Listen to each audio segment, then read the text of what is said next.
नमस्कार। मेरा पूरा देश सुन रहा है। राष्ट्र की आवाज 140 करोड़ लोगों की एक ही आवाज। आपके साथ मैं हूं सरफराज। मैं सरफराज सैफी आपको बताना चाहता हूं हिंदुस्तान की सबसे बड़ी चुनौतियों के बारे में आज मैं बताना चाहता हूं। आज आपको बढ़ती आबादी के साथ भारत की बढ़ती चुनौतियों के बारे में बताना चाहता हूं। भारत ने आबादी की रेस में चीन को पीछे छोड़ दिया। इसी साल यह बड़ा ऐलान संयुक्त राष्ट्र ने किया है कि भारत के सामने चीन का टारगेट हमेशा से रहा है। भारत को चीन से आगे निकलना है। आबादी वाली रेस में भारत आगे निकल गया है। अर्थव्यवस्था की रेस में चीन से आगे निकलना भारत के लिए सबसे बड़ी चुनौती है। और जिस तरीके से चीन ने अपनी आबादी की प्रोडक्टिव बनाया है, जिस तरीके से चीन ने अपनी आबादी को सही तरीके से मैनेज किया है, भारत के लिए यह बहुत मुश्किल काम है। भारत की चुनौतियां कैसे चीन से काफी ज्यादा अलग है, आज आपको राष्ट्र की आवाज के जरिए दिखाऊंगा, बताऊंगा और समझाने की कोशिश करूंगा। भारत में जैसे जैसे आबादी बढ़ रही है, आम जिंदगी की परेशानियां लगातार बढ़ती जा रही हैं। हर जगह भीड़ ही भीड़ नजर आती है। भारत के छोटे छोटे शहरों में हालात बिगड़ते जा रहे हैं। भारत में सड़कों पर गाड़ियों का सैलाब बढ़ता जा रहा है। भारत में छोटे शहरों में भी पीक आवर में ट्रैवल करना बहुत मुश्किल हो रहा है। भारत में रेल यातायात में रिजर्वेशन मिलना सबसे बड़ी दिक्कत है, सबसे बड़ी चुनौती है। भारत के कई रेल रूट तो सालों से लगातार फुल रहते हैं। भारत में हवाई यात्रा आसान नहीं है और भारत में त्योहारों के वक्त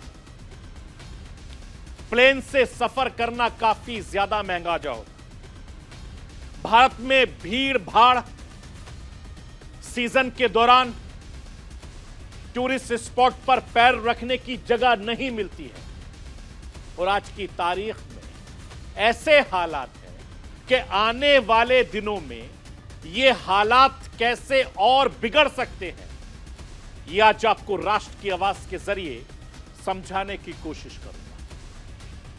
भारत में इस वक्त जो हालात बने हुए हैं, आजादी के बाद जिस रफ्तार से हिंदुस्तान आगे बढ़ा, आबादी के साथ इकोनॉमिक का तालमेल बहुत बुरा नहीं रहा है।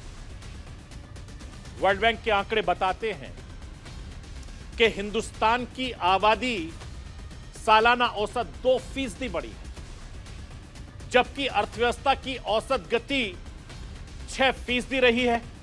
और पिछले 50 सालों में आबादी के मुकाबले अर्थव्यवस्था 3 गुना ज्यादा तेज हुई। कैसे ये आंकड़े राहत देने वाले हैं?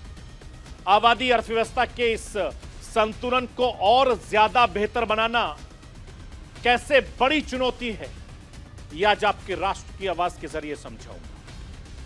मैं अपने हिंदुस्तान के कोने कोने की आवाज को दिल्ली तक पहुंचाता हूं। दिल्ली की आवाज को देश दुनिया के कोने कोने तक पहुंचाता हूं। नेताओं की आवाज को मैं आम लोगों तक पहुंचाता हूं। आम लोगों की आवाज को मैं अपने देश के हुक्मरानों तक पहुंचाता हूं। आपकी आवाज से मिलती है मेरी आवाज और बन जाती है राष्ट्र की आवाज।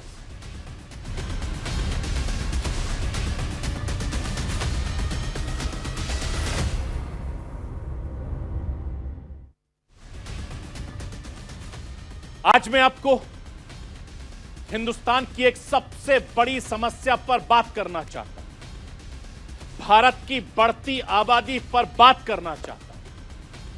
भारत दुनिया की सबसे बड़ी जनसंख्या वाला देश बन चुका है। आज मैं आपके साथ सबसे बड़ी आबादी की सबसे बड़ी चुनौतियों पर बात करना चाहता हूं। आप पहले ये 4 तस्वीरें देखिए राष्ट्र की आवाज के जरिए। भारत की सड़कों पर बढ़ता गाड़ियों का सैलाब, जिससे आप 2-4 रोज होते हैं। एक वक्त था जब सड़कों पर हैवी ट्रैफिक की तस्वीरें दिल्ली, मुंबई, कोलकाता, बेंगलोर जैसे महानगर में देखने को मिलती थी, लेकिन अब ये पूरे भारत में आम हो चुकी है। भारत के हर छोटे बड़े शहरों का कमोवेश यही हाल है। भारत के ज्यादातर राज्यों की राजधानी का यही हाल है, खासकर सुबह शाम के वक्त। लोग जब अपने ऑफिस से घर की तरफ जाते हैं, सबसे बड़ी चुनौतियों का सामना करना पड़ता है। घंटे तक सड़कों पर इसी तरीके से रहते हैं। सड़कों की तरह रेल की तस्वीरें आपके सामने है। रेल मार्ग पर भी आबादी का बोझ लगातार बढ़ता जा रहा है। ज्यादातर रेल रूट पर तुरंत टिकट मिलना बहुत मुश्किल है। भारतवासियों को, यात्रियों को लंबा इंतजार करना पड़ता है, जिससे आप और हम 2-4 रोज होते हैं। भारत के कई रेल रूट ऐसे हैं जिन रूटों पर रेलवे का रिजर्वेशन मिलना सबसे मुश्किल काम है। रिजर्व टिकट मिलने पर आपको यह एहसास होगा कि आप बहुत खुशकिस्मत हैं कि आपको टिकट मिल गया। सोचिए, आज ये हाल है तो आने वाली पीढ़ियों का क्या हाल होगा। सोचिए, आप सड़कों के रास्ते जाम, आप ट्रेन के जरिए जाएं, चाहे आप प्लेन से आसान सफर करें, लेकिन जरा सी देरी हुई नहीं, आपकी मोटी रकम खर्च करनी पड़ जाएगी। एयर ट्रैफिक भी लगातार बढ़ता जा रहा है। त्योहारों के खास मौके पर हवाई जहाज का टिकट मिलना, हासिल करना बहुत बड़ी चुनौती है, क्योंकि मुंह मांगे पैसे देने पड़ते हैं। आबादी के बढ़ते बोझ का एहसास बाजारों में सबसे ज्यादा देखने को मिलता है। भारत के बड़े पुराने बाजारों का बहुत बुरा हाल है, और यह हर शहर में है। आप जिस भी शहर में रहते हैं, उसी शहर में यह हाल देखने को मिलता है। और छुट्टियों वाले दिन तो किसी भी जगह पर पैर रखने की जगह नहीं मिलती, सड़कों का तो बुरा हाल है। और त्योहारों के खास मौके पर भारत में काफी ज्यादा हालात बिगड़ जाते हैं। खास मौके पर बाजारों की व्यवस्था संभालना पुलिस प्रशासन के लिए सबसे बड़ी चुनौती बन जाता है, और उस पर काफी ज्यादा मेहनत मशक्कत पुलिस प्रशासन करता है। सोचिए, आज भारत में ऐसे हालात हैं, कहीं भी आराम से आना जाना बहुत मुश्किल है। और आज की तारीख में किसी भी टूरिस्ट प्लेस को सही मौसम में विजिट करना आसान काम नहीं। टूरिस्ट प्लेस पर बहुत ज्यादा भीड़ हो जाती है। होटल में कमरा नहीं मिलता, मिलता है तो मुंह मांगे पैसे देने पड़ते हैं। पैर रखने तक की जगह आपको सड़कों पर नहीं मिलती है। और आज ऐसे हालात हैं कि सोचिए कुछ सालों के बाद भारत में क्या होगा। सोचिए आने वाली पीढ़ियों का क्या होगा। उनकी चुनौतियां कितनी ज्यादा बढ़ जाएंगी। मैं आपको यह बताना चाहता हूं कि बढ़ती आबादी बड़ी समस्या लगातार बनती जा रही है। और आज के दौर में भारत की आबादी को मैनेज करना आसान काम नहीं है। मूवमेंट को लेकर दिक्कतें काफी ज्यादा बढ़ चुकी हैं। इसके साथ संसाधनों पर आबादी का बोझ लगातार बढ़ता जा रहा है। आने वाले दिनों में भारत में यह परेशानियां और ज्यादा बढ़ेगी। भारत में सरकारी नौकरी, अच्छी शिक्षा, अच्छे स्कूल, बच्चों के एडमिशन कराना इतना ज्यादा मुश्किल हो जाएगा जिसकी कल्पना आप नहीं कर सकते। आने वाले वक्त में यह दिक्कत लगातार बढ़ती जाएगी। किसी भी राज्य में आप नौकरी के मसले पर युवाओं का विरोध प्रदर्शन देख लीजिए। इतनी बड़ी तादाद में युवा जुटते हैं, नाराज युवाओं की भीड़ को संभालना पुलिस प्रशासन के पसीने छूट जाते हैं। और 2023 में सबसे बड़ी खबर यह मिली कि भारत की आबादी के मामले में पूरी दुनिया में भारत नंबर 1 बन गया। भारत ने चीन को पीछे छोड़कर यह तमगा भी अपने नाम कर लिया है, यह तमगा हासिल कर लिया है। मैं आपको यह बताना चाहता हूं कि संयुक्त राष्ट्र के आंकड़ों के मुताबिक भारत अब दुनिया का सबसे ज्यादा आबादी वाला देश बन गया है, मुल्क बन गया है। भारत की आबादी 142.86 करोड़ पहुंच गई है। सोचिए आप, 142 करोड़ के पार, जबकि चीन की आबादी 142.57 करोड़ है। भारत की आबादी चीन से 29 लाख ज्यादा हो गई है और यह आंकड़ा दिन पे दिन बढ़ता जा रहा है। लगातार बढ़ता जनसंख्या का बोझ भारत की व्यवस्था पर बहुत भारी पड़ रहा है।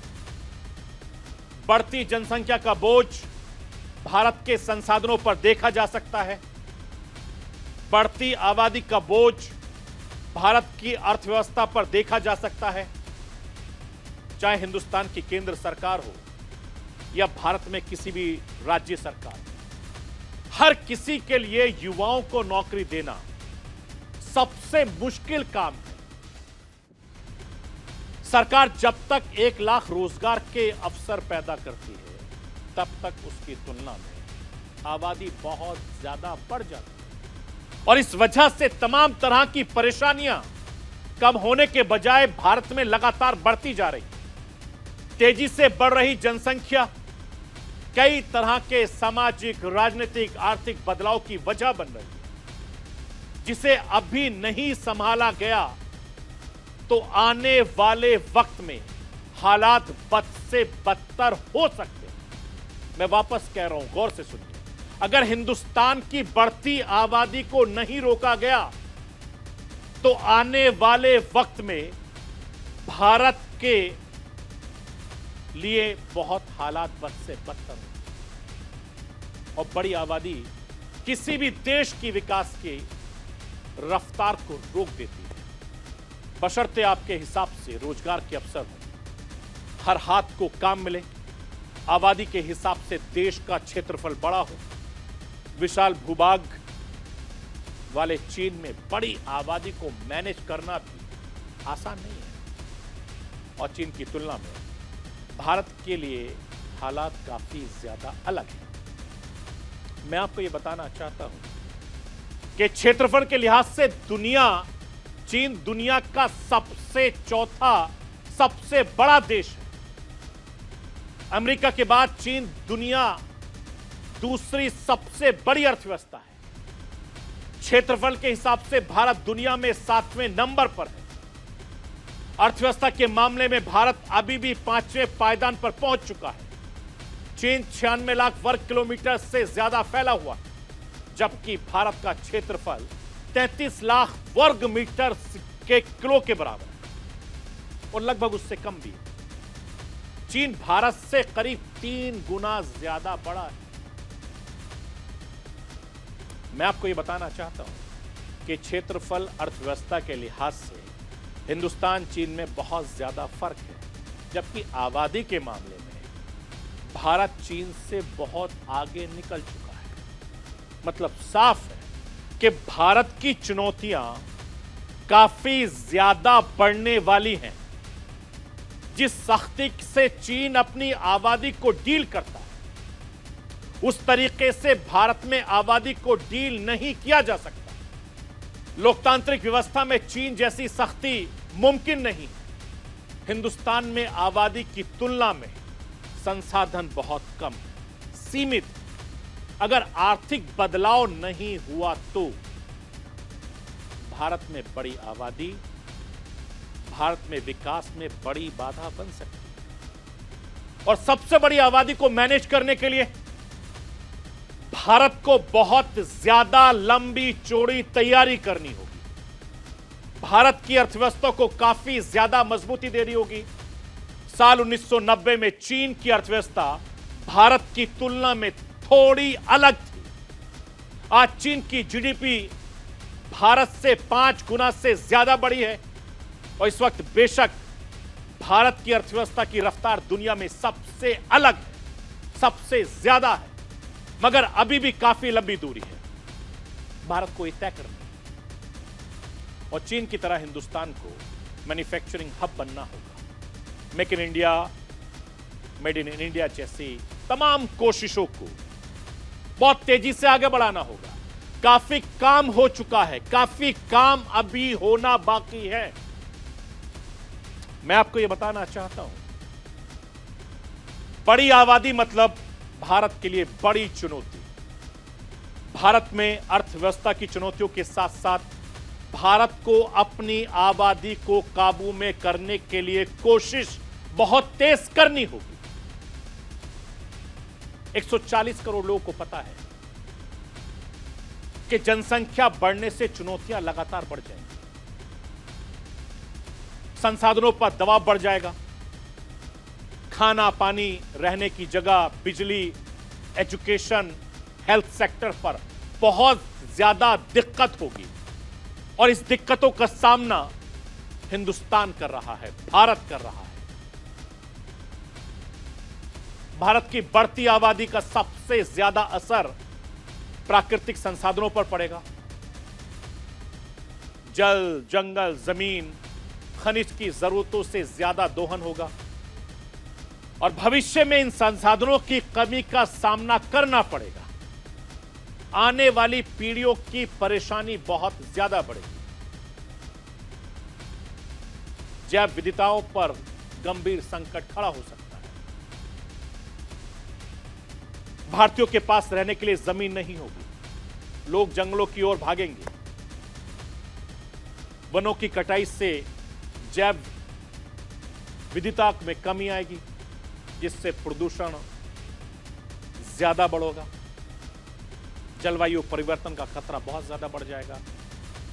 जब रहने के लिए जमीन की कमी होगी तो जाहिर सी बात है खाने के लिए भोजन की कमी भी होगी। सामाजिक संघर्ष के हालात बन सकते हैं, जिससे हिंसा बढ़ेगी, राजनीति अशांति लगातार बढ़ेगी। कोरोना महामारी के दौरान हम सब देख चुके हैं, भुगत चुके हैं। बड़ी आबादी को मैनेज करना बहुत मुश्किल काम है और जनसंख्या इस तरीके से लगातार बढ़ती जाएगी तो हेल्थ सेक्टर पर भी काफी ज्यादा असर पड़ेगा। बढ़ती जनसंख्या का और बढ़ती जनसंख्या की वजह से बेरोजगारी, भूखमरी की समस्या और ज्यादा बढ़ सकती है। आर्थिक परेशानियां बढ़ने से भारतीय लोगों में अशांति फैली। बड़ी आबादी को शिक्षित करना भी बड़ी चुनौती होगी। ज्यादा क्षमता वाले शैक्षणिक संस्थानों की जरूरत होगी। बड़ी आबादी को अच्छी शिक्षा, स्किल डेवलपमेंट के लिए संसाधन उपलब्ध करवाना आसान काम नहीं होगा। मैं आपको यह बताना चाहता हूं कि भारत में इस वक्त जो हालात बने हैं, आजादी के बाद जिस रफ्तार से हिंदुस्तान आगे बढ़ रहा था, आबादी के साथ इकोनॉमी का तालमेल बहुत बुरा नहीं रहा है। वर्ल्ड बैंक के आंकड़े बताते हैं कि हिंदुस्तान की आबादी सालाना औसतन 2% बढ़ी है, जबकि अर्थव्यवस्था की औसतन गति 6% रही है, जिसका मतलब है कि पिछले 50 सालों में आबादी के मुकाबले अर्थव्यवस्था 3 गुना तेजी से बढ़ रही है। इसी अनुपात में हिंदुस्तान में गरीबी के आंकड़े घटते गए, खेती बेहतर होती गई, पैदावार बढ़ती गई, बेरोजगारी पर लगाम लग रही थी। लेकिन मैं कुछ आंकड़ों के जरिए आपको समझाना चाहता हूं। साल 1950 में भारत की आबादी 33 करोड़ थी, जब सालाना 5 करोड़ टन अनाज की पैदावार हो रही थी, साल 2020-21 में आबादी 140 करोड़, सालाना अनाज की पैदावार 31 करोड़ बढ़ गई। 1972 में देश में बेरोजगारी दर 5.18% थी। उस वक्त देश की आबादी करीब 58 करोड़ थी। साल 2021 तक देश की बेरोजगारी दर 5.6% रही, जबकि आबादी 140 करोड़ के करीब रही। इसी तरीके से 1974 में हमारी जनसंख्या 61 करोड़ थी। तब कुल आबादी के 56% लोग गरीब थे और 2019 में हमारी आबादी 138 करोड़ थी। भारत में 28% ही लोग गरीबी रेखा के नीचे थे। मैं आपको ये बताना चाहता हूं कि अभी तक का रिकॉर्ड बेशक बेहतर रहा हो, अगर विकसित देश की लिस्ट में शामिल होना है हिंदुस्तान को, भारत को, तो काफी ज्यादा मेहनत करनी होगी। अर्थव्यवस्था की रफ्तार काफी ज्यादा तेज करनी होगी। हर हिंदुस्तानी को अपना योगदान बढ़ाना होगा। आबादी का बोझ बनने की बजाय हर हिंदुस्तानी को ताकतवर बनना होगा। देश के विकास के लिए बहुत जरूरी है कि 2 लेवल पर काम हो। पहला, अर्थव्यवस्था में आबादी की हिस्सेदारी बढ़े। दूसरा, जनसंख्या पर काबू हो, उस पर काम तेजी से। और तेजी से बढ़ रही आबादी को जल्द से जल्द रोकने के लिए ठोस कदम उठाने होंगे। आबादी पर कंट्रोल बढ़ेगा तभी लोगों की मूलभूत जरूरतों को पूरा किया जा सकेगा। मैं आपको यह बताना चाहता हूं कि भारत में जनसंख्या कंट्रोल को लेकर केंद्र सरकार पर किसी तरह की सख्ती की तैयारी नहीं है। केंद्र सरकार फिलहाल जागरूकता के जरिए ही जनसंख्या को काबू करना चाह रही है। और ताजा आंकड़े बताते हैं कि जनदर में कमी आ रही है। सरीवी धर्म के लोगों के बीच ऐसा हो रहा है। इस वक्त हिंदुस्तान की आबादी बढ़ने के पीछे बड़ी वजह शिशु मृत्यु दर माना जा रहा है, उसमें गिरावट, जो एक अच्छा संकेत है। इस वजह से मोदी सरकार का जोर इस वक्त आबादी कंट्रोल वाले ठोस प्रयासों पर नहीं है, मगर पहले की सरकारों में आबादी को काबू करने के लिए कई तरह की कोशिश हो चुकी है। चाइल्ड टू पॉलिसी को आजादी के बाद से अब तक 35 बार संसद में पेश किया जा चुका है, लेकिन बार बार धर्म वाली बहस में उलझ कर रह गया है। 70 के दशक में जनसंख्या कंट्रोल कानून पर कांग्रेस की तरफ से की गई सख्ती ने बड़ा चुनावी नुकसान पहुंचाया। इस वजह से सियासी पार्टियां इस मामले में फूक फूक कर कदम को आगे बढ़ाती हैं, सोचती। मैं आपको यह बताना चाहता हूं कि इस मामले पर राज्य सरकारों का क्या स्टैंड रहा है।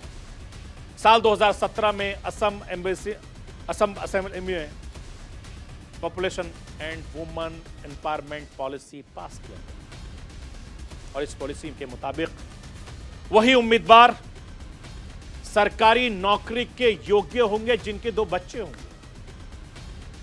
इसके साथ जो पहले से ही सरकारी या नौकरी में है उन्हें भी 2 चाइल्ड पॉलिसी को अपनाने का निर्देश दिया गया था। और इसी साल 2021 में उत्तर प्रदेश की लॉ कमीशन एक प्रपोजल लेकर आई थी। इस प्रपोजल के मुताबिक 2 से ज्यादा बच्चे वाले लोगों को किसी भी सरकारी सुविधा से वंचित रखा जाएगा और यह ड्राफ्ट बिल अभी भी विचाराधीन है। हिंदुस्तान के लिए बढ़ती आबादी एक पेचीदा मसला है और यह परेशानी लगातार बढ़ती जा रही है। संसाधनों के मामले में हर किसी को सामना करना पड़ रहा है। बढ़ती आबादी की चुनौतियों से बहुत ज्यादा चुनौतियां हैं। बावजूद इसके जैसे ही जनसंख्या कंट्रोल पर बात होती है, बात विशेष समुदाय पर बहस हो चलती है, उसमें हिंदू मुसलमान का मुद्दा आ जाता है, जबकि बढ़ती आबादी की समस्या पर कोई बात नहीं करता। इस पर लगाम कैसे लगाया जाए इस पर कोई नहीं सोचता, क्योंकि हिंदुस्तान में बढ़ती आबादी हर तबके के लिए, हर समुदाय के लिए बहुत बड़ा खतरा है। अगर इसको नहीं रोका गया तो आने वाले वक्त में भारत के हालात बद से बदतर होंगे, क्योंकि इसको रोकना बहुत ज्यादा जरूरी है। तो ये थी राष्ट्र की आवाज। बाकी खबरों के लिए आप बने रहिए न्यूज इंडिया के साथ। कल रात 9 बजे फिर होंगे मुलाकात।